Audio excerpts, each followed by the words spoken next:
بسم اللہ الرحمن الرحیم۔ دنیاوی زندگی کی حقیقت۔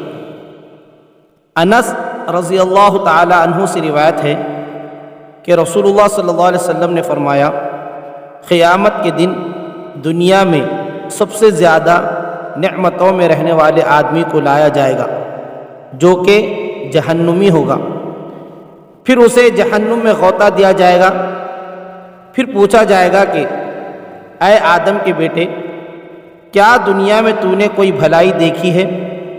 کیا تجھے کوئی نعمت ملی ہے؟ وہ کہے گا نہیں، اللہ کی قسم ہے میرے رب، میں نے کوئی بھلائی نہیں دیکھی۔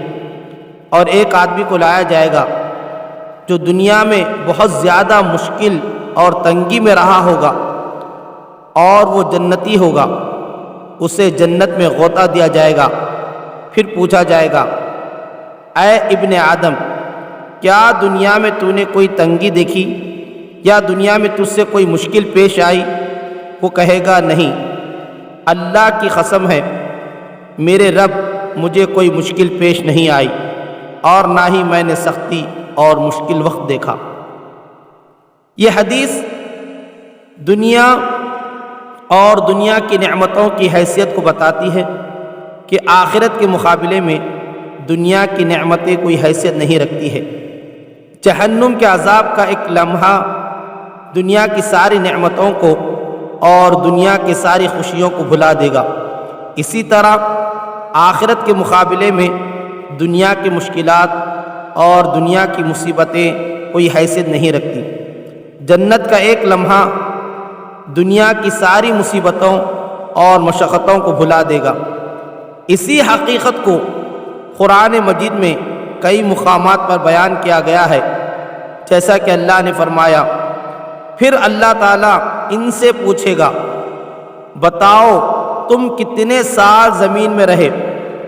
وہ کہیں گے یہی کوئی ایک دن یا اس کا کچھ حصہ، اور یہ بات آپ شمار کرنے والوں سے پوچھئے۔ اللہ تعالیٰ فرمائے گا، واقعی تم تھوڑا ہی عرصہ وہاں ٹھہرے تھے، کاش تم یہ بات اس وقت بھی جانتے ہوتے۔ یہ دنیا کی زندگی محض عارضی زندگی ہے اور اس کی آخرت کے مقابلے میں کوئی حیثیت نہیں ہے۔ پیارے نبی صلی اللہ علیہ وسلم نے احادیث میں دنیا کی حیثیت کو کئی مثالوں کے ذریعے سمجھایا اور بتایا کہ یہ دنیا جسے انسان سب کچھ سمجھ بیٹھتا ہے، یہ آخرت کے مقابلے میں کچھ بھی نہیں ہے۔ پیارے نبی صلی اللہ علیہ وسلم نے فرمایا، اگر یہ دنیا اللہ کے نزدیک مچھر کے پر کے برابر بھی ہوتی تو کسی کافر کو ایک گھونٹ پانی بھی نہیں پلاتا۔ پتہ چلا کہ دنیا کی حیثیت اللہ کے نزدیک مچھر کے پر کے برابر بھی نہیں۔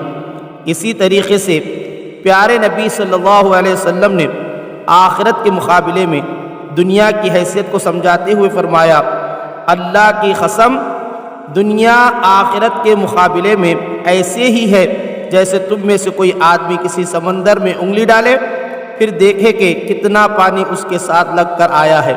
اللہ تعالی ہم اس کو سمجھنے کی توفیق عطا فرمائے، ہدایت دے، کہنے اور سننے سے زیادہ عمل کرنے کی توفیق عطا فرمائے۔